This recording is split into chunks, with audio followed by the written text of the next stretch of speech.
Welcome to Agri-Pulse Newsmakers, where we aim to take you to the heart of ag policy. I'm your host, Lydia Johnson. Our guest this week is House Ag Committee Chair Glenn Thompson, who joins us to discuss the skinny farm bill and his thoughts on using tariff revenue to fund fall farm aid payments. But first, here's this week's headlines. The Agriculture Department has extended the USDA reorganization comment period from August 26th to September 30th. The planned closure of a major research center in suburban Maryland and the department's plan to consolidate staff in 5 regional hubs are also drawing some opposition. USDA isn't posting the comments it has received, but farm groups and USDA stakeholders are raising concerns about the impact the plan will have on agencies and personnel. For example, the American Farm Bureau Federation supports creating 5 regional hubs, but is also concerned about maintaining the ability to meet with USDA leadership. The National Council of Farmer Cooperatives wants to ensure there are enough county and regional staff to efficiently serve producers. The Environmental Protection Agency canceled a Biden-era plan to reduce wastewater discharges from meat and poultry processing plants. During the announcement, EPA Administrator Lee Zeldin cited impacts of facility closures to the nation's meat supply and attendant job losses as reasons for retaining the regulatory status quo. EPA's January 2024 proposal estimated that 16 facilities would close if EPA adopted the preferred alternative in its proposal. In the final action document, EPA said the closure or reduced capacity facilities could have significant impacts on the nation's food supply and pricing. The Agriculture Department is lowering its forecast for farm earnings in 2025 as declines in the crop sector more than offset soaring incomes for cattle producers.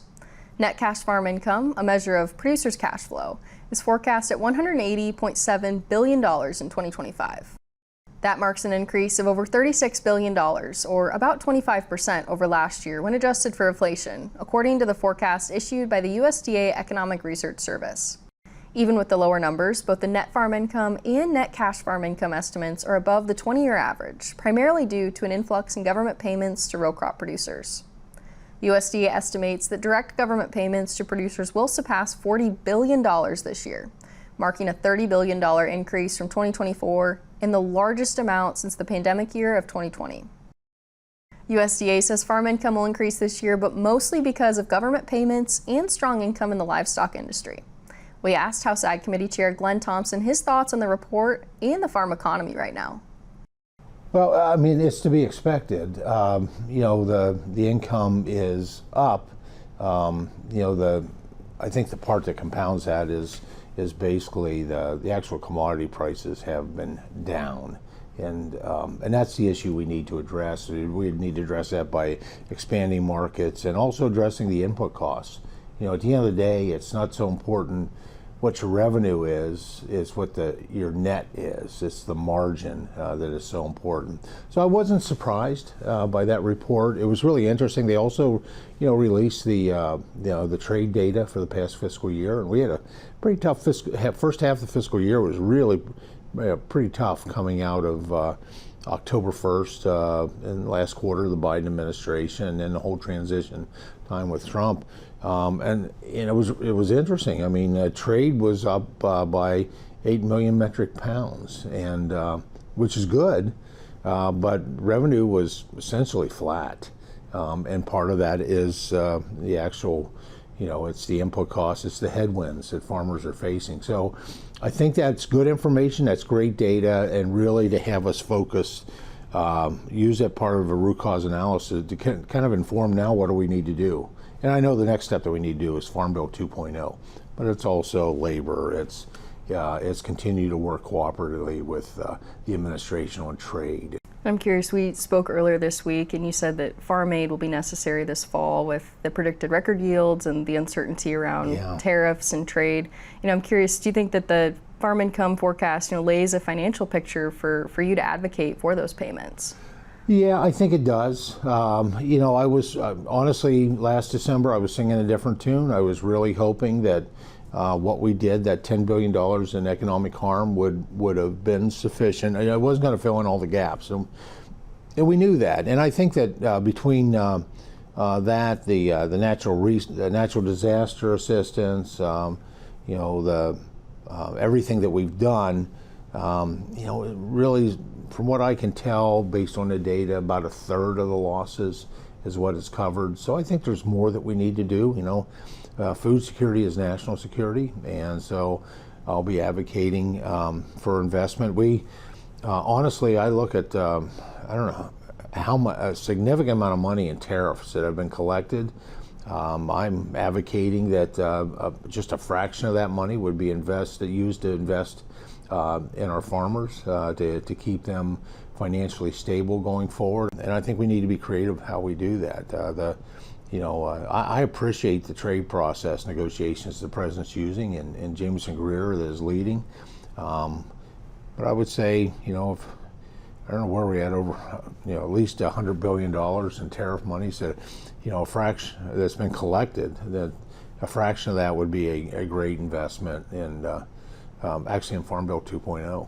Yeah, and it's kind of a unique perspective maybe to use that tariff money. I mean, in the past, during the trade war during the first Trump administration, the Commodity Credit Corporation was used. So, I mean, do you kind of have a vision? You mentioned incorporating those payments into the Farm Bill 2.0, but a vision of how it will work to utilize that tariff revenue. Yeah, and just a fraction of them. I think that's just a better way versus using the Commodity Credit Corporation, which is what we've done in the past. And I stated early on that, if this was needed, I mean, well over a year ago, I had made this statement. Let's say the beginning of after the election, predicting that agriculture trade will once again be something an administration will be working on. That we may face a situation like we did under Trump 45. And we would be prepared with the CCC to make sure it's replenished in a way. But I think there are some other alternatives. Why wouldn't we keep the CCC, the integrity of it the way it is now, so they could do what it was originally designed for? We'll be back with more Newsmakers right after this. Farm Credit supports rural communities and agriculture with reliable, consistent credit and financial services in good times and bad. We provide loans to farmers and ranchers, farmer-owned cooperatives, rural homebuyers, agribusinesses, and rural infrastructure providers. As cooperatives, we're locally owned and governed. We help agricultural producers feed the world. For America's farmers, Farm Credit supporting rural communities and agriculture. Learn more today. I think some of sustainability to farmers just comes second nature. If you asked a farmer, are you sustainable? They'd probably look at you maybe a little funny and say, I don't think I'm doing anything that special, but it really is just what they do.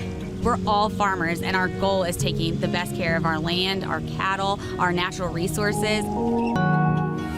This is my sustainability story.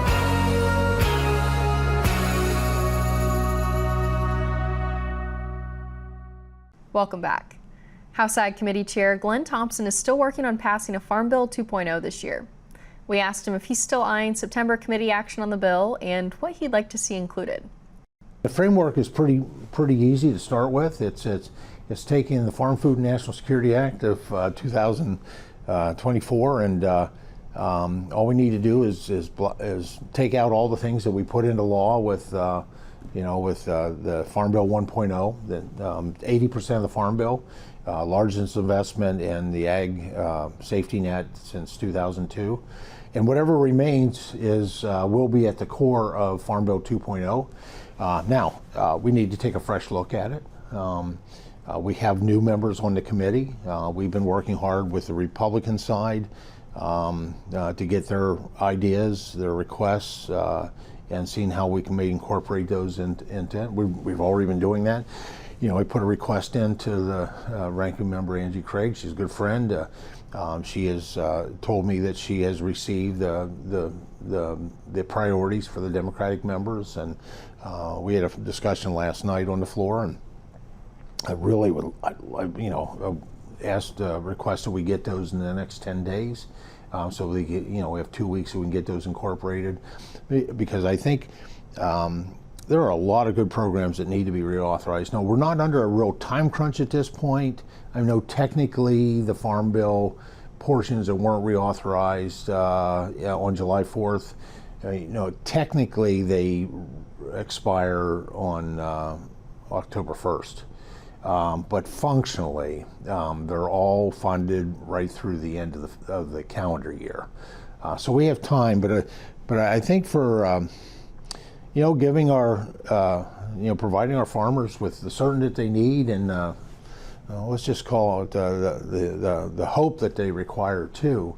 The sooner that we can get 2.0 done and across the finish line, the better. And I'm curious, some of the more controversial provisions that you're considering within that, a legislative solution for Proposition 12, concerns about industrial hemp, lawsuits against pesticide manufacturers. I mean, if you want to maybe break down those three at least, and how you see those being Lydia, you're spot on. They're the ones we have and we saw that for the most part, although it wasn't, when we did the Farm Bill last time out of committee, last Congress, I was surprised that it didn't get a tremendous amount of discussion. So fully anticipate the Save the Bacon provision will be in Farm Bill 2.0.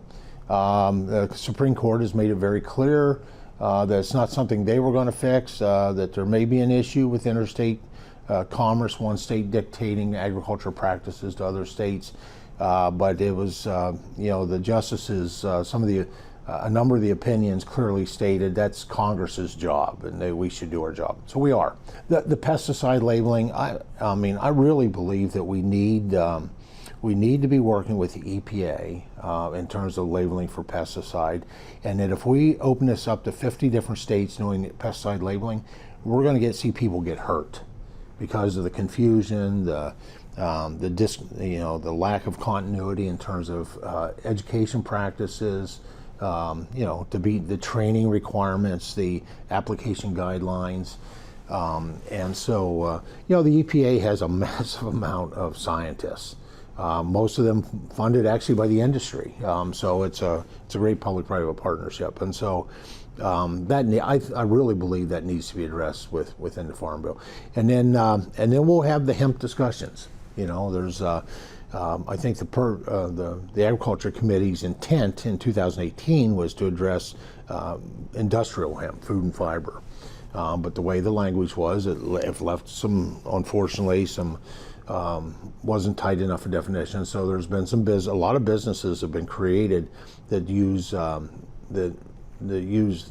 hemp when it's hot, when it has an addictive quality. That was never the intent of the Agriculture Committee. Like the last Farm Bill, I will manage that process in committee, and we'll let the committee work its will on that. And whether that's one way or the other, or some compromise in the middle, that's yet to be seen. And still looking at a price tag of about $8 billion over 10 years. Yeah, I think it may be a little higher, but especially if we're going to incorporate some investments into, to deal with some of the economic issues that our farmers are dealing with. How high do you think that could be? I'm not sure at this point. I would think that an investment of was really pleased with what we got for $10 billion. Pretty impressive support for agriculture. Dealt with about a third of the losses. So if we can do an investment 2.0 to stimulate economic growth, maybe. So we'll say with the Farm Bill, $8 to $10 billion investments, and then maybe another. It would be wonderful to be able to replicate what we did in December. We'll be right back with more Agri-Pulse Newsmakers. But first, Andrew Hunnicky looks at USDA's most recent farm income forecast and this week's Ag by the Numbers. USDA is lowering its forecast for farm earnings this year because declines in the crop sector are offsetting rising incomes for cattle producers. This chart shows net farm income and net cash farm income adjusted for inflation from 2004 to the forecasted totals for 2025. Net cash farm income is the green line. It's a measure of farmers' cash flow.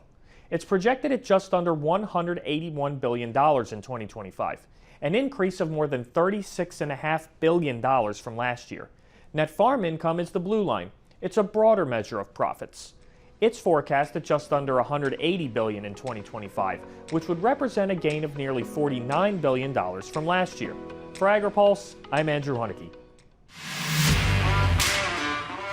Trial lawyers are using a discredited report from a World Health Organization subagency to attack a safe, American-made weed-fighting tool. This critical tool helps keep your food costs down, and without it, food inflation could double. Stand with American farmers and keep trial lawyers' greed out of our farms and food supply. Fight back. Call your local representative.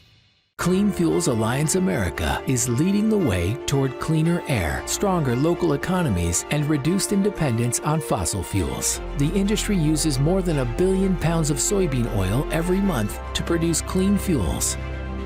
Biodiesel, renewable diesel, and sustainable aviation fuel deliver immediate reductions in greenhouse gas emissions in heavy-duty transportation industries. We're growing better, cleaner fuels for today and tomorrow. Welcome back.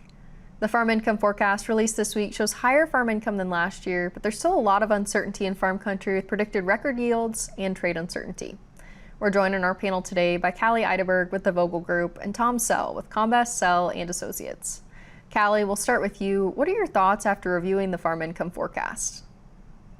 Well, it's not a good time right now. Farmers are looking, and the entire ag economy is really facing an economic headwind.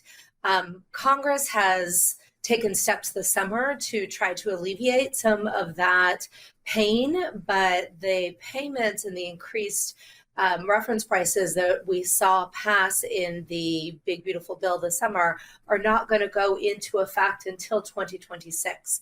And so farmers who need immediate relief now are not finding that. If we can get some export markets opened, if we can potentially open up some new avenue for federal resources, then we could see some alleviation, but it is just a really challenging time out there. House Ag Committee Chair G.T. Thompson has said that he'd like to see farm aid payments funded through tariff revenue this fall, potentially through that Farm Bill 2.0 he's looking to pass. I'm curious, Callie, do you think securing these payments for farmers later this year is realistic, and how do you think they could be funded? Well, the tariff payments is really interesting. The legality of that, I think, is a little up in the air, but I know Chairman Thompson is really focused on helping out farmers across the country. And so figuring out those complicated legal issues, if it's possible, I think he and his team can make it happen.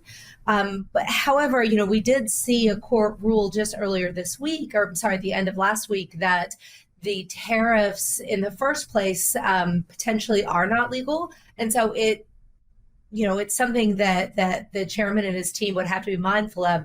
Is that money going to actually be available, or will it be subject to the litigation that is outside of the committee and the chairman's control? Tom, I want to bring you into the conversation as well. Your thoughts on those payments and what the chairman's proposed. It's really interesting to see his thoughts on using tariff revenue to fund those after the Commodity Credit Corporation was used to make similar payments during the first Trump administration. There is a real need, as Callie was saying. It's kind of a best of times, worst of times going on in rural America right now. We pass this unprecedented, incredible provision to support the Title I farm safety net, crop insurance, conservation funds that are available, trade aid funds. The investments made in the Big Beautiful Bill are enormous and fantastic for the future of ag policy. They don't, just as Callie identified, they don't kick in for really until bulk of them until October of 2026, so more than a year away. And so we have this kind of funding hole right now. There needs to be some very intentional plans made. One, to get some commodities cleared out. I think we need to revamp and re-up our food aid programs to get some of these commodities moving. That will take a little bit of pressure off, and then this idea of additional assistance, both to the infrastructure, to support the infrastructure, and to the growers. We'll be back with more of our panel discussion right after this. I think some of sustainability to farmers just comes second nature. If you asked a farmer, are you sustainable? They'd probably look at you maybe a little funny and say, I don't think I'm doing anything that special, but it really is just what they do. We're all farmers, and our goal is taking the best care of our land, our cattle, our natural resources. This is my sustainability story.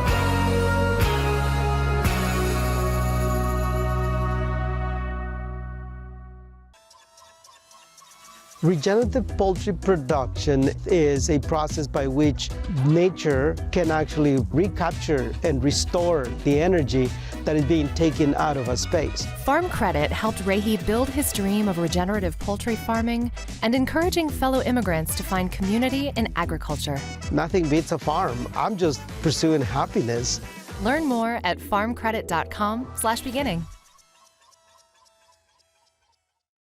Welcome back. Congress is racing the clock against a government shutdown this month. With everything on the docket and limited in-session days, we asked Callie Eideberg if she thinks the House Ag Committee will be able to take committee action on Farm Bill 2.0 this month. There's a lot on the plate for all of Congress racing to get through appropriations and keep this government funded, that it's going to be a real big challenge for the chairman to find the time and the member capacity to focus on a farm bill in September. I think he and the ranking member really need to come together. Their teams need to come together and their members need to come together to have these conversations, and that is not quite happening yet. And then there's a question as to if they are able to accomplish this and pass a bill out of committee, where does it go from there? Because we do not see action from the Senate to take this up or produce their own bill at this time. There is a lot of concern and mistrust, I think, especially from the Democrats in the House after the cuts that we're seeing in the Big Beautiful Bill. And that is preventing probably a number of members from coming to the table. And if we want to see a bill move forward this month or even by the end of the year, we really need to see an effort by all members to rebuild trust and work together to get this bill done. Tom, I want to turn to you and trade a little bit. A federal court says that the president didn't have the legal authority to impose a lot of his tariffs. I'm curious, from your perspective, looking at this situation, what's at stake for agriculture with what's with the federal courts right now? Yeah, that'll go to the Supreme Court, and we'll see. Obviously, there are different authorities under which tariffs can be put on. I like the aggressive posture, but the uncertainty that's created only kind of forces buyers and sellers to sit on their hands for a while. And that's the real problem, to kind of see what may change next week or next month. And I think that's the reality on the ground is there's just not a lot of product moving. And that creates a real problem. Agricultural economics are different. We have one big harvest and it's about to come our way. And if we don't have places to go with that product, man, we're going to be in real trouble, particularly for row crop farmers. They're already underwater, and that could only, the backup of commodities could only exacerbate that problem. We'll be back with more Agri-Pulse Newsmakers. But first, Andrew Huneke looks at the challenging environment for American beekeepers in this week's Map It Out.